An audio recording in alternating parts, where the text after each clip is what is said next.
குணங்கள் என்னுடையது. என்னிடம் உள்ள பணத்துக்கு உரிமையாளன் அவன் தான். என்னை அந்த வகையிலே என்னுடைய ஒவ்வொரு செய்கையிலும் அவன் இருக்கிறான். ஐயா சொன்னதை அவரிடம் சொன்னேன். எனக்கு ஏதேனும் தேவை என்றால் உடனே பணம் அனுப்பி விடுவான். எனக்கு ஏதேனும் ஒரு தேவை என்றால் உடனே பணம் அனுப்பி விடுவான்.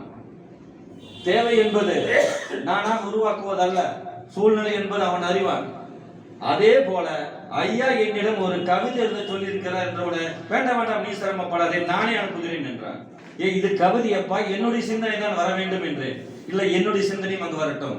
கடந்த வருடம் இந்த நாள்காட்டியை, இன்று மணிவேல் ஐயா வெளியிட்ட நாள்காட்டியை கடந்த வருடம் நமது இலக்கிய பண்ணைக்கு அவர்தான் தந்துதவினார். இந்த வருடம் எனக்கு இந்த கவிதையை தந்து அவருடைய பெயரிலேயே நான் வாசிக்கிறேன்.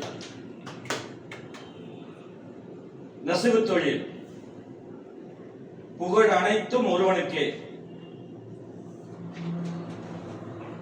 மானம் மறைக்க முதலில் தோன்றிய கைத்தறி, உலகம் போற்றும் உன்னத கைத்தொழில் கைத்தறி, தென்னகத்தின் தனிச்சிறப்பு கைத்தறி, குழத்தொழில் என ஒரு சாரார் போற்றும் கைத்தறி, ஏழை மக்களின் மானம் மறைக்கும் கைத்தறி, பல்லாயிரம் ஏழை மக்களின் வயிற்றை நிரப்பும் கைத்தறி, தலைவனும் தலைவியும் இணைந்து நூற்கும் கைத்தறி, உழவு தொழிலுக்கு உறுதுணை நிற்கும் கைத்தறி, நவீன உலகின் இயந்திரத்தோடு போட்டி போடும் கைத்தறி, நலிந்தோ மெலிந்தோ வீரநடை போடும் கைத்தறி, அரசாங்கத்தின் உறுதுணையோடு உயர துடிக்கும் கைத்தறி, தேசத்தந்தை அரையாடை அணிய காரணமான கைத்தறி, சீன தலைவனை போர்த்தி மகிழ்ந்த கைத்தறி, பார் உள்ளவரை நீங்கா கைத்தொழில் கைத்தறி.